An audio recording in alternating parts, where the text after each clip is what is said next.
দুপুরের জন্য আজকে আমি ইলিশ দো পেঁয়াজা রান্না করেছি। ইলিশ মাছটা ভালো করে হলুদ মরিচ লবণ দিয়ে মেখে ভেজে নিচ্ছি। আর এভাবে কিন্তু ইলিশ মাছ মচমচা করে খেতে ভীষণ ভালো লাগে। আর আসলে ইলিশ মাছ এমন একটা মাছ, এটার স্বাদ সম্পর্কে আসলে কারোই কিছু বলার নেই। খুব মজার একটা মাছ, তবে অনেক বেশি পরিমাণে আমাদের বাসায় খাওয়া হয় না।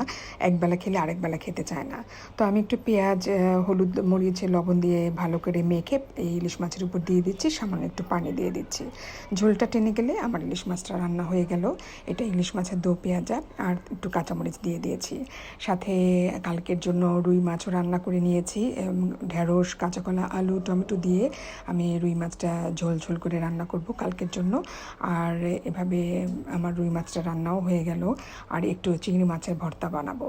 মেয়ে যেহেতু একটু ভর্তা পছন্দ করে এবং খেতে চায়, তো মাঝে মাঝে চেষ্টা করি যা কিছু হাতের কাছে পাই সেটা দিয়ে ভর্তা বানাতে।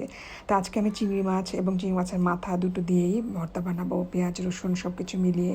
সাথে রেগুলার আইটেম লাউ রান্না করেছি, একটু ডাল ভুনা করেছি। তো সব মিলিয়ে আজকে আমাদের ভর্তা ইলিশ মাছের দো পেঁয়াজা দিয়ে দুপুরের খাওয়াটা ছিল অসাধারণ। খুব মজা করে আজকে আমরা খেয়েছি দুপুরবেলা। আলহামদুলিল্লাহ।